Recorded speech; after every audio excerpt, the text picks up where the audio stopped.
আমি doctor Mohammad Wasim Hossain, Rajshahi diabetic অ্যাসোসিয়েশনের সভাপতি। আমাদের এখানে ডায়াবেটিস রোগীর বিভিন্ন ধরনের চিকিৎসা দেওয়া হয়। সাধারণ মানুষের ধারণা আছে যে এখানে শুধু ডায়াবেটিস রোগীদেরই চিকিৎসা দেওয়া হয়, কিন্তু আসলে না। এইটা একটা জেনারেল হসপিটাল।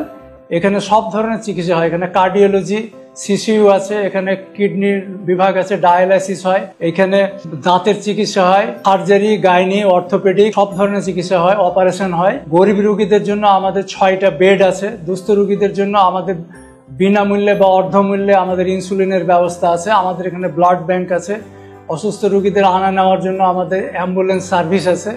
আমাদের ক্যান্টিন আছে। আমাদের রোগীদের ক্যান্টিন থেকে খাওয়ার সরবরাহ করা হয়। আমাদের নিজস্ব ফার্মেসি আছে, সেখান থেকে স্বল্প মূল্যে ওষুধ সরবরাহ করা হয়।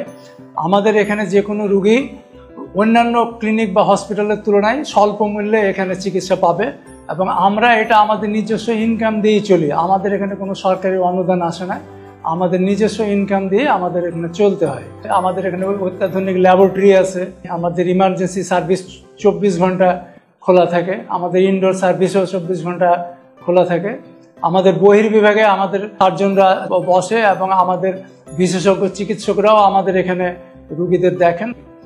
তো আমরা আপনাদের সকলের সহযোগিতা চাই। আর গরিব রোগীদের কথা বললাম, আমাদের 6টা ফ্রি বেড আছে। সেখানে রোগীদের বেড ভাড়া আমরা ফ্রি করে দিই। আমরা গরিব রোগীদের জন্য আমাদের ইনভেস্টিগেশনও আমরা অল্প খরচে করি। আমাদের জাকাত ফান্ড থেকে আমাদের অনেক রোগীকে বিনামূল্যে ইনসুলিন দেওয়া হয়, অনেকে অর্ধমূল্যে ইনসুলিন প্রদান করা হয়। এই আর কি। আমরা চাই যে রাজশাহীবাসী আমাদের এই ইনফরমেশনগুলো জানুক এবং তারা আমাদের এখানের এই চিকিৎসার এই সুযোগগুলো গ্রহণ করুক। আপনাদের সহযোগিতা পেলে আমরা এই হাসপাতালে পরবর্তীতে আইসিইউ আমরা চালু করব, এবং এখানে আমাদের কার্ডিয়াক সার্জারিও আমাদের চালু করার আমাদের পরিকল্পনা আছে। আমি আপনাদের সকলকে শুভকামনা জানিয়ে আমি আমার কথা শেষ করছি। আসসালামু আলাইকুম।